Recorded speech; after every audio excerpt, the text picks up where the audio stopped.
Go ahead. Yeah. Okay. All right. Welcome everyone. Good morning and good evening, based on whatever time zone you all are located in. Thank you for joining into yet another interesting and exciting Salesforce Apex Hours session. Today we are going to talk about how we can really leverage the Salesforce Report API to build custom solutions, and what is it that it has to offer to us as developers. So, yeah, over to you, Amit. Thank you so much, Jigar. And thank you so much for joining us in the Salesforce Apex Hour as a speaker. So let me tell you about myself, who I am. So my name is Amit Chaudhary, and I am a Salesforce MVP and organizer of the Farmington Hills Salesforce Developer Group. And I'm also active blogger at Amit salesforce.blogspot.in. And hand over to you, Jigar. So I don't want to waste too much time here, and hand over to you. All right, thank you, Amit. So, guys, just a quick introduction about me. I'm an enterprise solution architect with Eternal Solutions and a speaker at a lot of community events. Jigar Shah 189 is my Twitter as well as my LinkedIn handle. So, even after this particular session, if you feel, if you feel like dwelling further into the topic that we've discussed today, and you want to reach out to me, please reach out to me over these channels, and I'll try my best to help you. So with that, moving on, what do we have to in terms of the agenda? So today's agenda, we're going to talk about, what's the real need, or why do we truly need the Salesforce Reports API, right? And then we're going to look at some of the features and capabilities that this particular API has to offer. Uh, we are then going to do a little bit of deep dive and understand the basics of how this particular API operates. And last but not the least, we're going to have a demonstration as to how we can really leverage the API and what is it that we can do with that particular API. Hopefully, we'll have some time available for question and answers. But even if I'm not able to resolve them now, like I said, please feel free to reach out to me over the other channels, and I'll try my best to help answer your queries. All right. So let's really go and check out the Salesforce Reports API. So before we really go and jump into understand what the Salesforce Reports API is, let's just understand what is the need for having this particular API, and what is it that that we were not able to do before this API truly came into picture. So there were a couple of situations or scenarios where controlling or having a finer control over Salesforce reports is always required.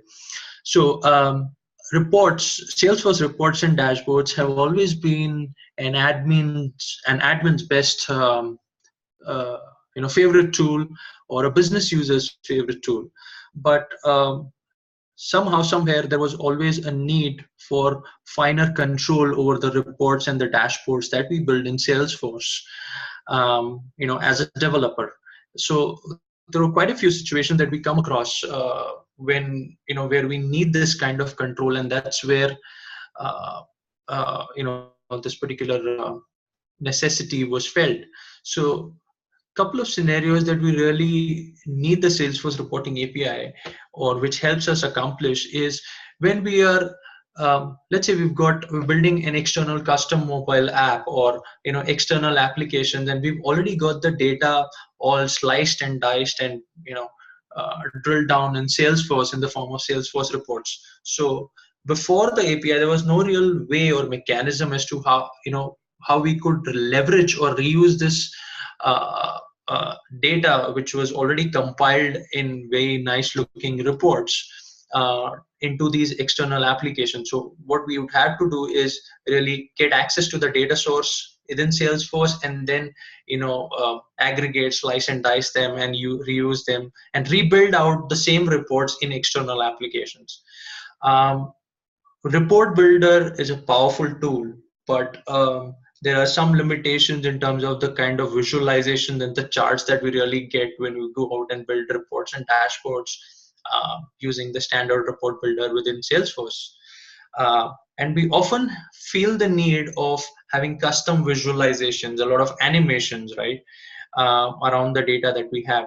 And that's one of the other places where this particular reports API helps bridge the gap. The next is usually in an enterprise organization, where we're typically talking about a large organization with lots of people, using and creating reports and, doing a lot of stuff. Often, there is a need for housekeeping admin activities like, cleaning up the old reports or deleting the reports owned by a specific user. So let's say there's a particular user who's now leaving the organization, and that particular user has a ton of old obsolete reports, and you want to go out and delete that. So of course you can go and do this manually through the user interface, right? But that's tedious, and with the reports API, all this can be accomplished in a very easy to use manner with less effort. Last but not the least, embedding reporting within your custom solutions. There was always hacks and workarounds that we would retort to as developers to leverage the existing reports, right?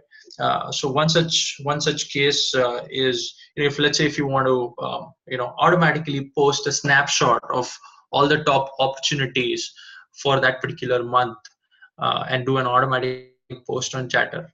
Now, if without the API, you really have very limited functionality or limited capability in doing this. So these are some of the scenarios which, without the API, the Salesforce Reports API, were very difficult to accomplish. And that's where the Salesforce Reports API comes in handy and helps us address these particular scenarios and helps us build more powerful solutions on the Salesforce platform.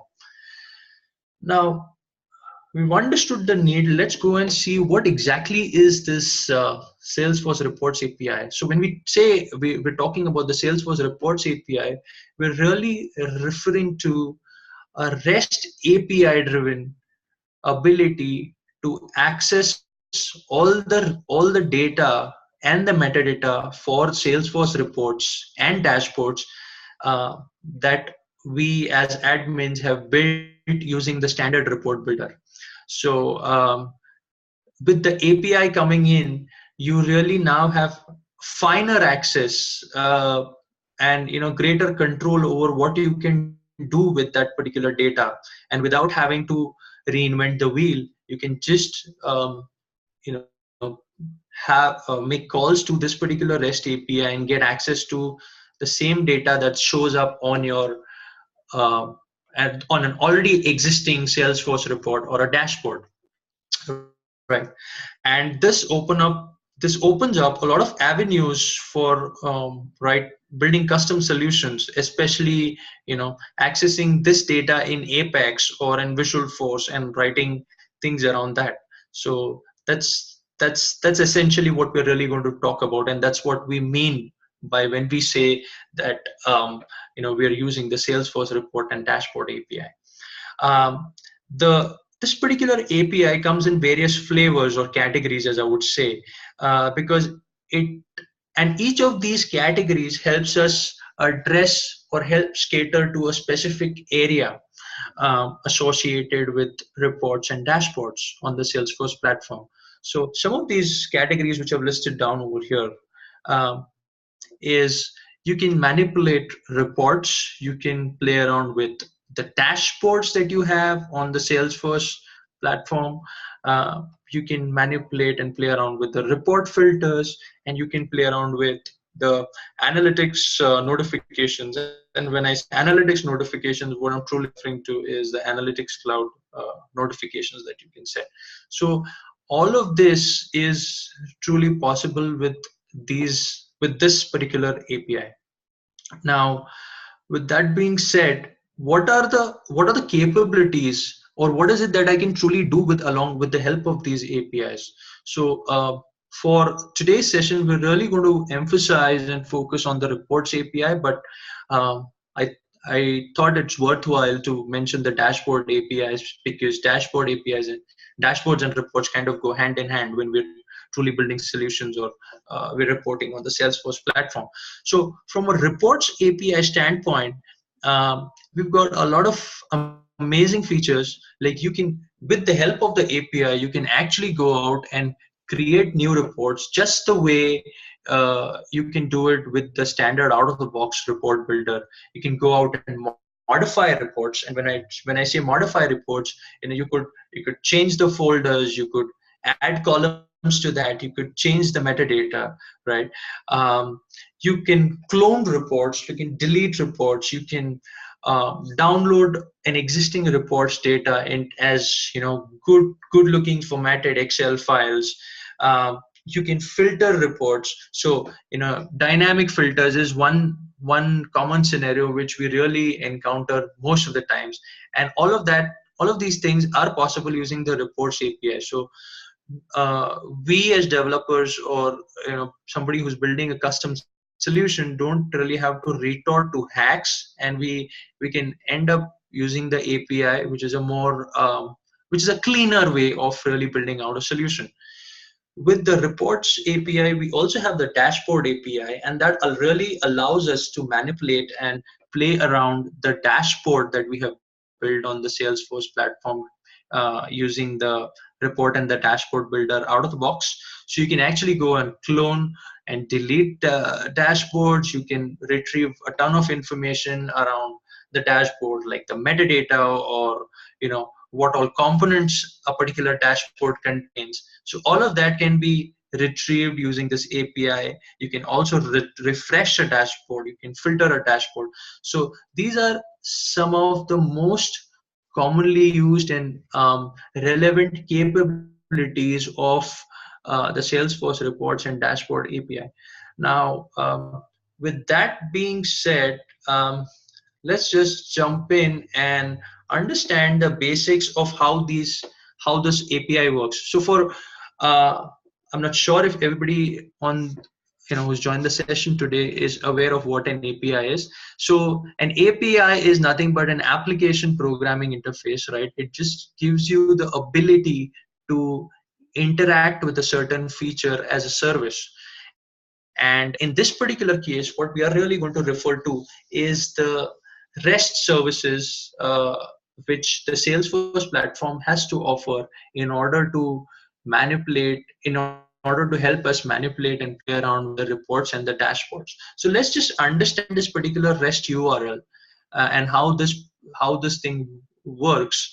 And this will enable us and help us be in a better position to understand how the nitty-gritties of this particular API operate, and what is it that we really are leveraging over here. So the REST API, or the Salesforce reports API, REST API that we're talking about, is represented by a REST endpoint, which is something very similar that is shown on the screen over here. So an endpoint is nothing but a URL, right?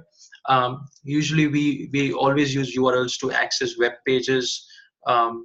In this case, we're going to use it to access a service, right? The service, the endpoint is going to comprise of some moving pieces, and let's just go and understand as to what these pieces are. So the first and foremost is the Salesforce instance base URL, right? And this URL is going to be dependent on what kind of instance, or what kind of domain that you've set for your organization. So you could see a different instance URL, but assuming that you guys are using Lightning experience on your org, the lightning.force.com piece would remain constant, but the rest of the piece might change. Then there is a standard services format that we add, which is /services/data when you're really working with REST on the Salesforce platform. Then you have the API version, right, which is represented by XX. So XX is nothing but a placeholder over here for the respective API version. Here it's recommended that we use the most recent API version, right? But I think anything beyond version 39.0 is acceptable, for using the REST, the Salesforce Reports API. And last but not the least, you have /analytics/reports. So /reports is what tells us that this is going to be used, or this is going to be the endpoint for accessing the reports or manipulating reports on the Salesforce platform. Similarly, you have, if you look at the dashboards API endpoint, that's going to be looking very similar to the reports API, except that the last piece over here, the highlighted one, is /dashboards versus /reports, as shown in the reports API endpoint. So you have the endpoint. So the endpoint tells you where is it exactly, or what is it that we really need to reach out to get the required information. One of the other important things to understand over here is when we are dealing with REST over here, and especially on the Salesforce platform here, the format for message exchange is going to be JSON. So JSON stands for JavaScript object notification, and we're going to see how JSON looks like. If there's anyone who really doesn't know what JSON is nothing but a message exchange format. So usually when services communicate with each other, they either use an XML format for communication or a JSON format. In this case, it's going to be JSON. And we're going to see in a minute as to how the JSON format looks and how we can truly use that. With that being said, let's just jump into the demo and see what is it that we can really do with the Salesforce Reports API, and what is it truly capable of. Now, I'm going to be switching back and forth across multiple screens because we're going to use the REST endpoints. I have some of these REST endpoints already configured, and we're going to talk about it as we go, or we start using them. We go through the demo. One other thing that I'm going to use is I'm going to use the Workbench as a tool to showcase how we can really leverage and simulate the REST API calls over here, right? But this is just to simulate the calls, the REST calls, and send out a request and get back a response. But all of this is exactly possible if you end up writing Apex code, or writing a Visual Force page. You can use the HTTP request, HTTP and HTTP response classes to make service callouts to the endpoint and get back the response. So this is just an easier way to demonstrate how these APIs work, the endpoints work, and that's exactly what we're going to do. The org that I have over here is a developer edition, but you can all these APIs work for the other editions as well, the enterprise, unlimited, and the professional, provided if you have API enabled on that particular org. So with that, let's just quickly jump into the demonstration of what we can really do with this particular API. So the first case is to go and look at all the reports that we really have on our Salesforce org. Guys, are you able to see my screen right now? Yeah, we are able to see. Okay, great. All right. So the first case for us is to look at what are all the reports that exist on my Salesforce org. So what we're really going to do is we're going to perform a get call to this particular endpoint that we have over here. Now, the Workbench provides a utility called as a REST Explorer, and that's what we're going to use for the demonstration today. What I'm trying to do over here is I'm logging into my developer instance, and I have opened up the REST Explorer on Workbench. So in order to look at which are all the reports that we have access to on my Salesforce org, I'm going to take this. So this is the standard format as to how that particular endpoint should look. But I'm going to go out and copy this particular URL which I have stored here, and I'm going to copy it and paste it within my REST Explorer window. And this is going to be a GET call. So again, because we're dealing with APIs over here, there are 5 basic types of HTTP methods, right? Get, post, put, patch, and delete, which are really synonymous to any kind of CRUD operations that you would perform in a database. So get is analogous to retrieval of data. Delete, as the name suggests, is for removal of a particular resource using that particular service. Post is to send information to the particular endpoint that is in consideration, and put and patch is typically used in the context of an update. And the reason why I mentioned all of these methods is because we're going to, when we really end up using the Salesforce Reports REST API, we are going to make use of some of these methods to perform different operations, right? So let's just go out and look at what are the reports that we have on my Salesforce org at this particular moment, right? So all I'm going to say is execute, and once I do an execute, this particular shows me a list of all the reports that I have on my particular Salesforce org. Now this is a formatted output that you really see, and if I really go out and expand this, there is some additional set of information that we really see over here, and we're going to talk about that in a minute. But if I really want to get some information or look at the metadata of a particular report, right?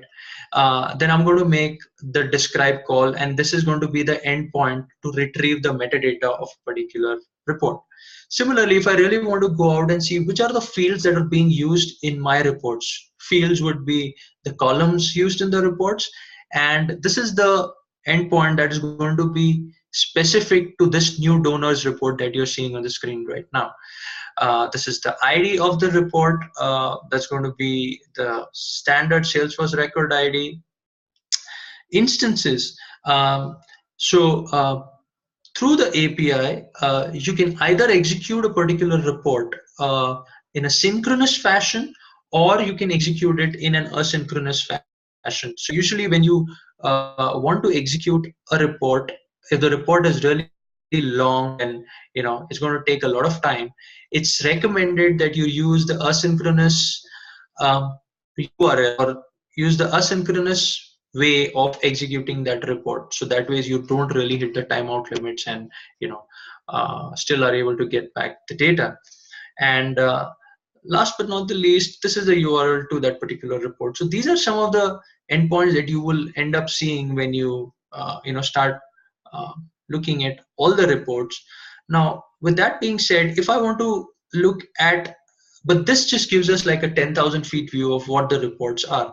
But if I really want to dig deep and understand what are the details or the metadata around a specific report, then all I've got to do is I'm going to use the same endpoint, but I'm going to just add the ID of a specific report and suffix it with the describe call. So just like if there are Apex developers who've used the get global describe method call within the Apex language, which is provided by Salesforce, or which is provided for host.com. This is a very similar call, only that this describe call is really used to describe a particular report. So what we have done is we just added the ID of a specific report that I really want to look at for its metadata, and then the describe keyword. And what I'm going to do, and this again is because we are retrieving information, it is going to be a get call, and that's the reason why I'm not really changing the web method. I'm going to say execute. Okay, it keeps showing up this error somehow, sometimes. and the only way that I could figure out to work around this was go out and re-execute it a couple of times, and it would just show up. So I'm going to copy this back one more time, refresh the page, and see if this works. So I'm going to, okay, no. So what I'm going to do is just log out of my workbench and log in back again, and hopefully that should kind of.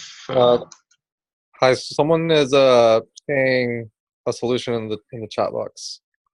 Okay. All right.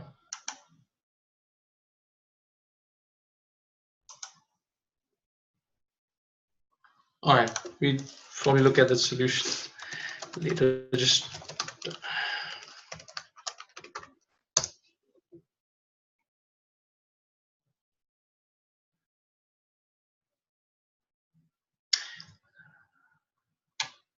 So we're going to back to the REST Explorer. I'm going to copy the same endpoint back, paste it, and let's. Doesn't execute. Can Let's you check try. the ID of the report is correct or not, Jigar? Yeah, it is actually, but I can try it with a different report if that kind of helps. So I'm going to go back here. So I'm going to look at the reports. I've got a couple of reports. This is one report that I have, which is donation by stage. I'm going to go back and say, okay, I'm going to copy this particular ID now. Let's see if it works with that ID. I'll replace this ID of the the new report back here in my REST Explorer and see if it executes. Okay, it does. So yeah. But irrespective of the ID, you will, I've seen this error pop up a couple of times, and the only way that I could kind of work around it was, just to go out of my workbench, log out and log back in again. In this particular case, the IDs were, the IDs which already was pasted in the URL also is a valid ID, but nevertheless, we were able to get it work. And so in this particular case, if you see, now we are really getting back a ton of information, right? So some of the most common things about what the report name is or the report ID is, but with that we also get back a lot of metadata, right? And that is so we get back the metadata around the report as well as the report type. So we're going to open up and expand the report metadata and see what it has got to offer. So if you really see, the report that we're truly looking at is the report whose ID we copied out, and that is the donation by stage. It gives you the format of the report of what it is. It's a summary report, and of course it gives you all the other details of what the aggregation is, right? And whether it has a chart or not, because if you go back and look at this particular report, right, in the report builder, going to go out and see that this has a chart which is a funnel chart, and this exactly tells you that it is also a funnel chart. It gives you information around what are the cross filters, what are the columns that are being used. So you have opportunity name, amount, an account name, and you've got those similar columns over here as well. And then you also have the sorting information and the other filters that are being used. In addition to that, there is also the report type metadata. So not only this particular endpoint gives you information around the metadata of the report that you're trying to look at, it also gives you details around the metadata of the report type, because usually reports are based on a certain report type, and that's what this particular endpoint provides you.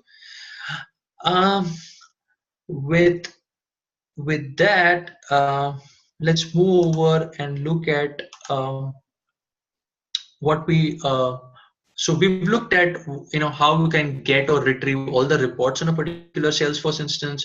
How we can retrieve the metadata of a particular report on a Salesforce instance. Now let's look at how we can look at or retrieve the data of a particular report. So let's just I'm going to just you keep using the same uh, ID that we have over here. I'm going to just replace that in my existing, and I'm going to copy the URL back again. So this, if you really see in most of the operations or activities that we're going to perform, this part of the URL is generally constant. Um, what is going to change is truly the method that we're going to apply in order to perform that operation, or if we're really going to look at a specific report, we're going to refer it by the ID, right? So that's what will kind of vary across the operations that we're trying to do. So let's just look at this particular URL, which helps us look at the report data. So I'm going to do a reset and copy back particular endpoint, and let me just, so there's no describe call, and I'm just making a call to a particular report to see what that particular report has, and it's going to be the same report, which is going to be donation by stage. So I'm going to make an execute, and right now once I make a call to this particular report, um, this call also gives you back the report metadata, but there are some additional things that you really see, because this report is this particular endpoint is going to give us information about what the data what particular data this particular report holds. So if you see, we're still looking at the same report, which is donation by stage, and it's going to be the same report over here. But now there is one other key piece of information that is sent out as a response by this particular endpoint, and that's the fact map. Now, the fact map is the report API's way of storing or basically providing all the data that the report holds, right? So the fact map is essentially a pair of keys, and there's a specific format to the key based on what type of report you're looking at, right? So if you're looking at, let me just collapse this. I'll just use a collapse all for now. So if you really see, because so T underscore T exclamation T is the key that is being used, and that particular key is giving us information about the aggregation value of that particular report. So what this particular key tells us is there are two sets of aggregations that have been provided on the report, or that have been implemented on the report. One is typically the count, which is 168, I believe, and the second is the aggregation or the summation of the donation amount. And I believe if we open the report, we should be able to see a similar thing and a similar value. So what I'm going to do is open the report and scroll down right to the end of that same report, which is donation by stage. Okay, and if you really see, there is the aggregation, which is 168 records, which is the count of records. That's exactly what is seen over here. And then we have the summation of the total donation amount, which is this, and is exactly the same as what you see over here. So this is how it.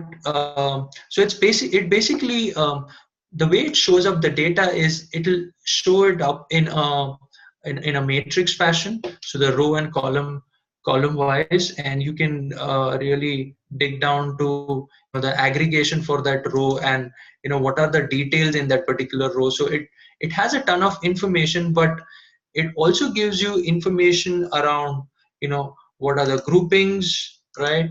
What are the groupings vertically, if there are so in this particular case, because the report has been grouped on the stage. So there are vertical groupings, or which are referred to as groupings down, and these are the stages that we're really looking at by which the report has been grouped. So depending upon what kind of report, what format of report you're truly looking at, some of this information will change, but the fact map is what kind of gives you all the details or all the data that the particular report shows up, right? As it is on the report builder. The same data can be seen using the API. With that being said, let's just move over and see if now we've talked about all this while we've talked about looking at data or looking at metadata for reports which are already there.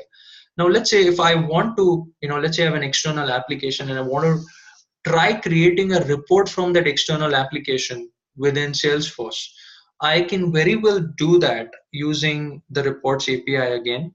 And this time it's going to be a different endpoint and a different type of method that we're going to use. So all this while we were using the get method.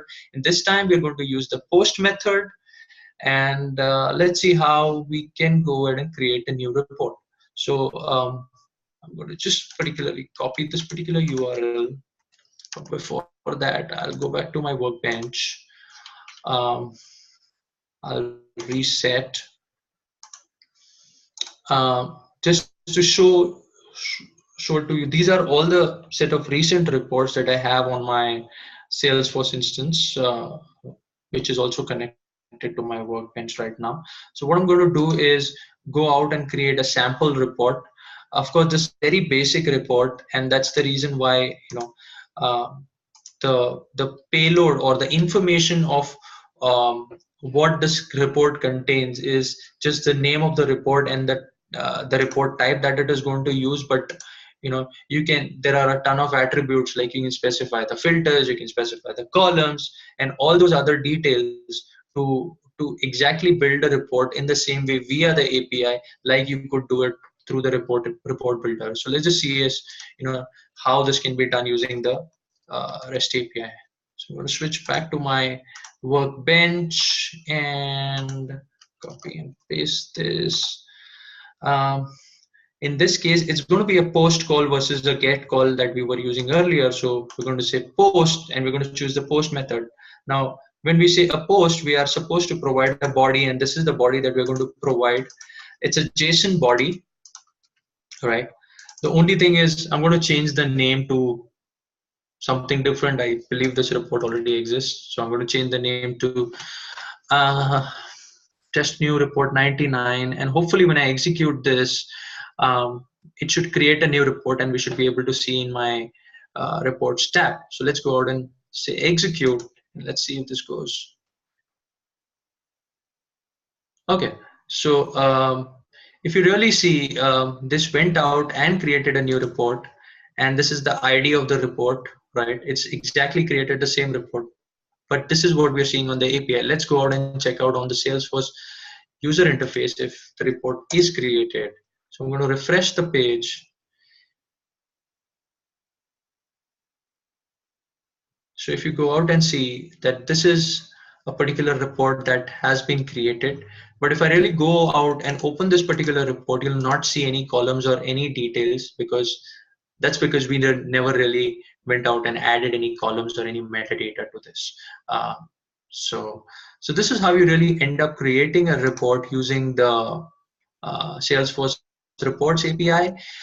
You can also clone a particular existing report using the API, and that's what I'm going to show you next, is how you can really clone. Now, in order to clone a particular report, all you need to do is an additional URL parameter called clone ID, and you're going to state the ID of the report which needs to be cloned, right? So so clone is nothing but just creating another copy of the resource. In consideration, in this case, it's going to be a report. So that's what we are going to be looking at, and that's going to be this particular.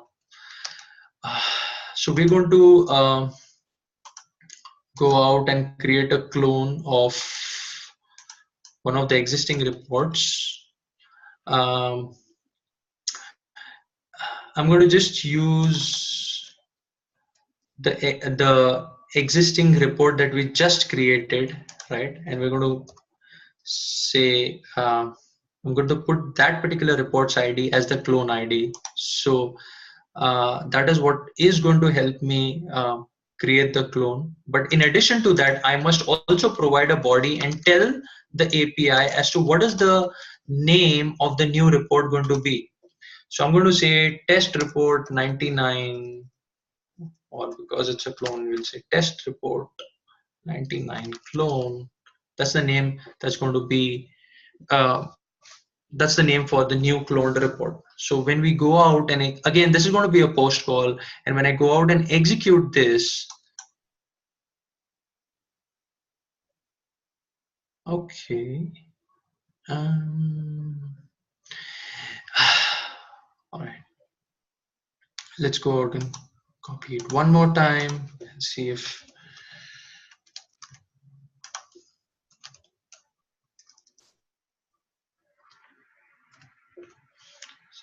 clone ID, this is the endpoint. It is going to be a post call. So I've selected the post method. Let's go out and see the report ID. Copy the report ID from the URL over here. Paste it back. ID. Rest of the things remain the same. Let's see if, okay.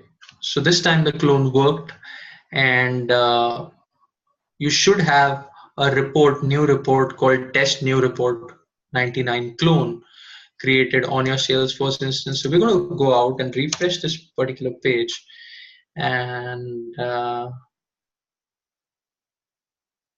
right. So we have cloned this report, and this is exactly a clone of the test new report 99. So in this case, because the test new report doesn't really have any kind of data or metadata, this also is going to be the same. Uh, so yeah, it doesn't really have any data, metadata or data in this particular case. Last but not, yeah, there are two more important features that I'm going to showcase for the reports API. One is you can also download a report as a formatted Excel using the reports API, and this was particularly an important feature that I felt was really relevant and in a lot of development scenarios. Downloading files or downloading data for certain objects is one of the most common pieces of requirement that we usually end up getting. So I'm aware that you could, directly use attachments, or you could query the data and, get that, download that, or open that up as an Excel file. But this was a rather easier way that I thought could be leveraged to download the data.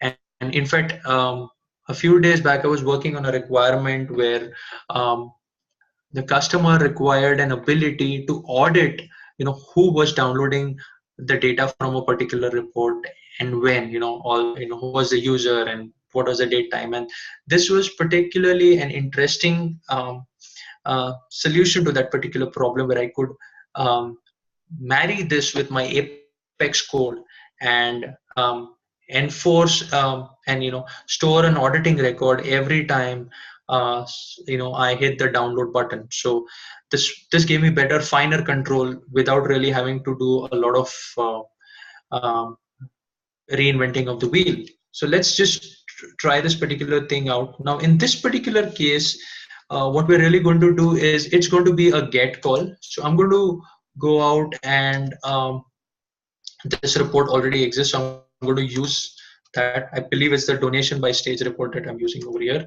So I'm going to go out and I'm going to say get.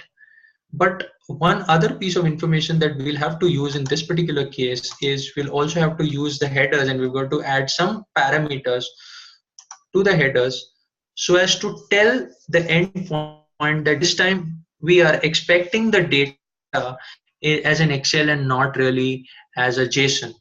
Now, like I told earlier, JSON has been the default message exchange format when we use this particular API.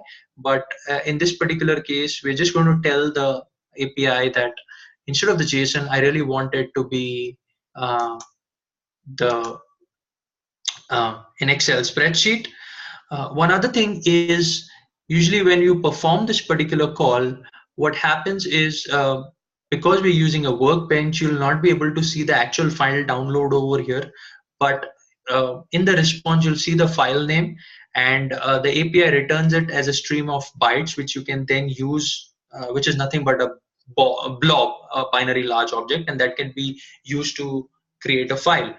So so I'm going to make a get call, and I'm going to change this particular information which I have over here within my headers. So the content type really tells the endpoint as to what is the type of content that is being expected, right? In this case, application/JSON tells you that it's going to be JSON content, but because we really want it as an Excel, we're going to change it to this particular large text over here, which tells it that we're going to use open XML formats, Office document, spreadsheet, blah, blah, blah, right? And that's going to be the content type as well. And it's going to be a get call. So let's see if this works. Okay. So like I said, you'll not actually see the file being downloaded, but if you really see, there is a file name which you get back in the response, right? And this is the file which you will, so usually when you say, hit the export button using the report builder, the report builder makes a call to this particular endpoint, and it gets back the data which it kind of converts it into a file, and that's how you're able to download a file using the report builder.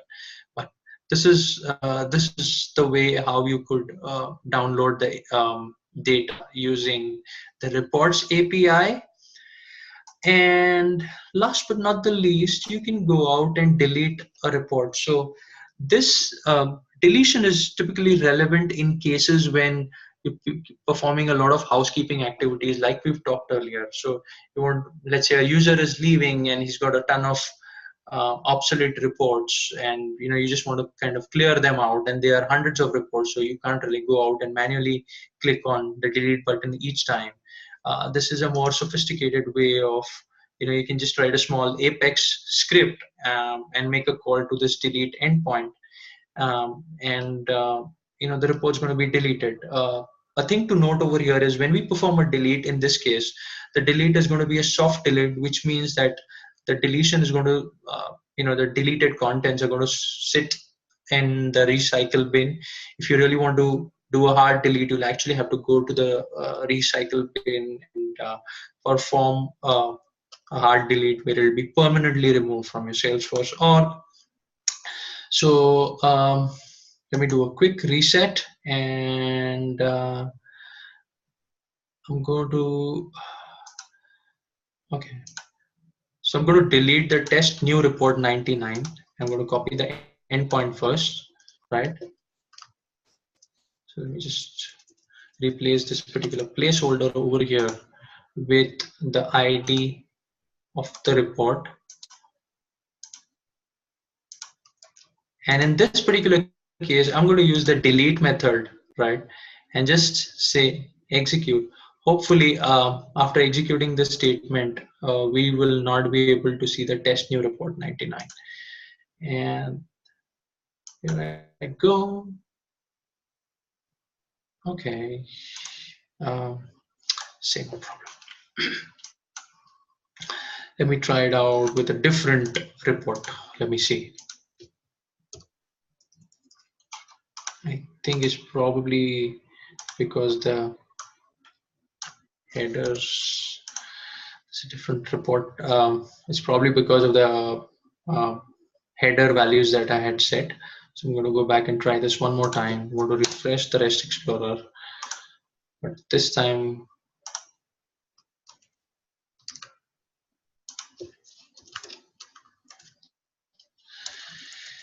change the report ID,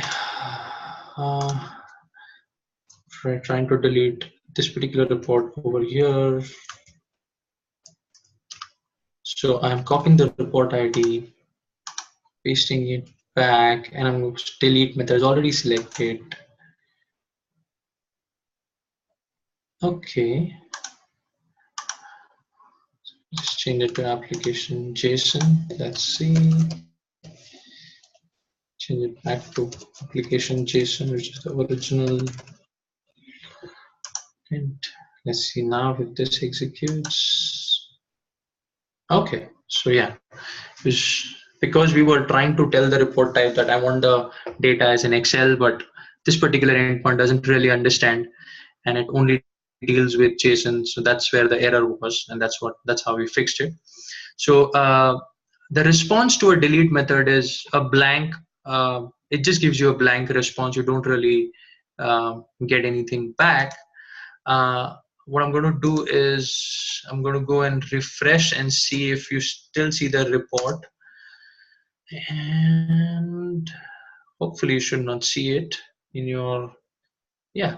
And so the clone report which we had created earlier using the clone endpoint is no more there, so that's deleted. And if you really want to go and check back, you'll have, because you really cannot access recycle bin in the Lightning experience, we just got to go back and see the recycle bin in Classic, and that's what I'm doing. Okay. And if you really see test new report 99 clone, that's the report which we deleted, and that's what is residing in the recycle bin. And with that, that brings me to the end of the demo. And a quick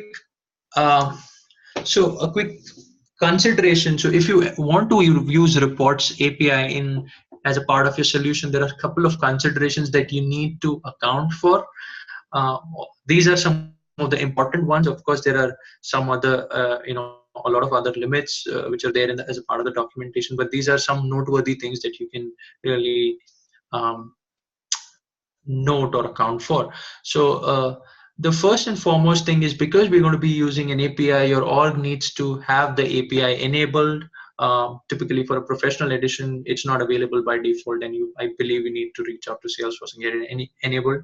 But other than that, the Enterprise Unlimited, those have the API enabled.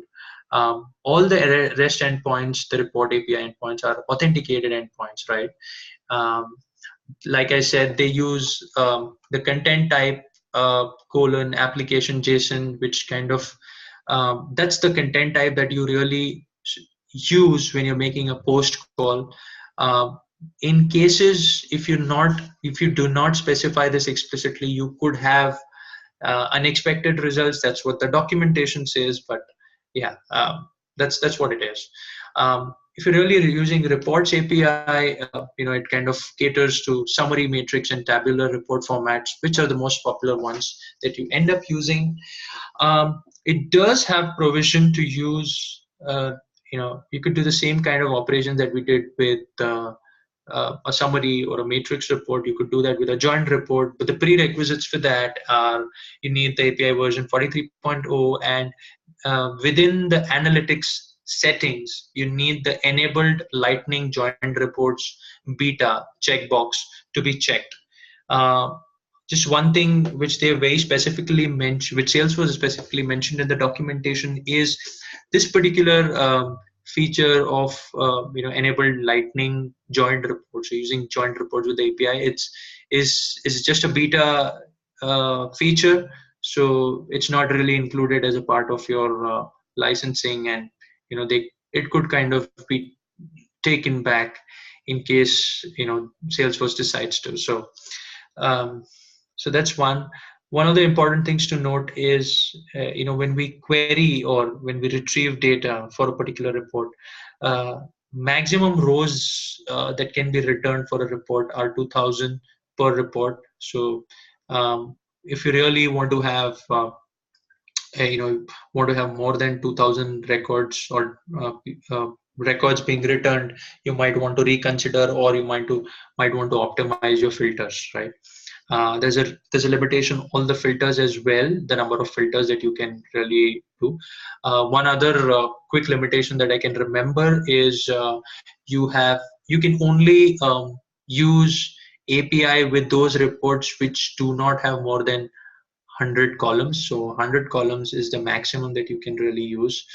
And last but not the least, everything that holds true for a report created or built through a report builder holds true for an API as well. And with that, I there are a couple of additional resources that you can go out and um, dig deep into. So there is the reports and dashboards API developer guide, which has got a ton of information. The JSON that we get back in from the reports um, metadata, or getting back the data for a particular report. Each of those keys in the JSON are explained in detail in the documentation, which should be a good learning. There is a couple of uh, YouTube videos that I kind of stumbled upon, and that could be relevant and useful as well. So with that, I'm done with whatever I had to share. But yeah, I'll open up this forum for questions. So let me just go out and see, are there any questions um, that we have? Okay, Yeah, let me just. there are a There couple of are, questions posted on the chat window. right. So let me. Um, okay. Okay. Probably somebody mentioned that maybe there was a copy paste mistake in mine. Well, because there was the ID characters were not enough. Usually it's in 18. Probably I copied out 17. But the question that we have is, any option to delete bulk reports in a single API call? Um, I'm afraid we don't have such a thing, because you'll have to go, because when we really are trying to delete reports, it is that specific report that we're trying to delete. So at this moment, at least that I am aware of, we don't really have any bulk delete endpoints, but you can kind of run it. This is where an asynchronous fashion, the asynchronous execution comes into play. And if you've got a lot of reports to delete, you could use the async endpoint, which is report slash whatever is your report ID slash instances, and that kind of helps you execute it in an async fashion. How to update records in a report? I don't really think you can update records per se, but you can definitely update the structure of the report, and that of course it comes with constraints, that if you have a report which is a summary matrix or tabular, you can't really go and change it to a joined report and switch it back from a joined report. So you can't really do that, but yeah, you can add filters and you can add columns and things like that. So you can essentially make changes to the metadata per se, right? Because essentially a report is nothing but a view to the data that is being stored in your Salesforce objects. um, by default, the reports, if user didn't specify, so this is a question from Madan Prabhu, says by default the reports I'll reside in current user's private folder. The user didn't specify any destination folder while create a cloning report. So I don't think there was a question. Yeah, that's how it is. When you create a report, if you don't really specify, the report is automatically goes and sits in the private reports folder. Can we get private reports from API? I know we can get it from SOQL. Um, yes, you can. I think you need the view all data permission for that, and there's one other permission that you need. But yeah, you can get access to all the reports.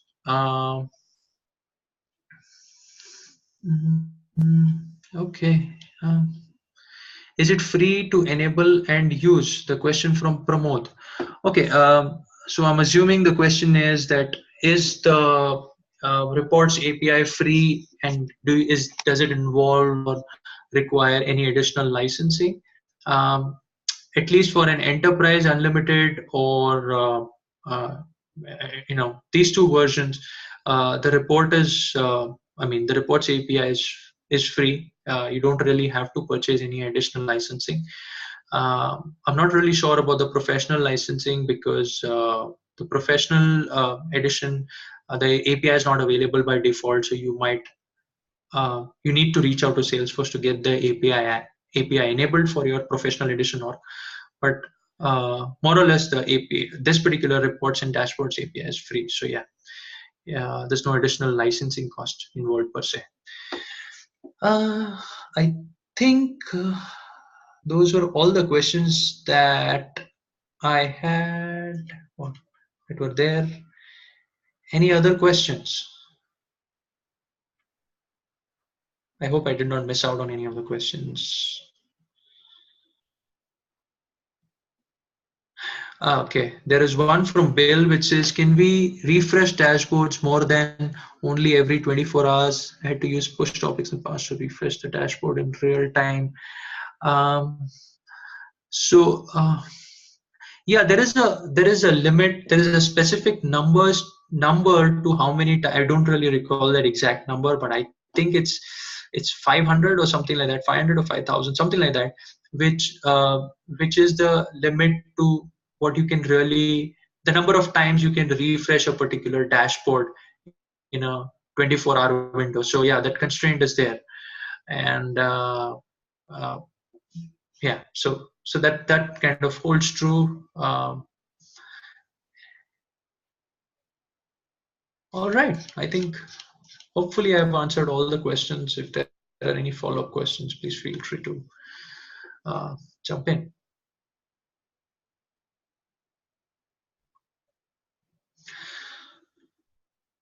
All right. Well, then that's it from my side, unless we don't really have any other questions. Thank you.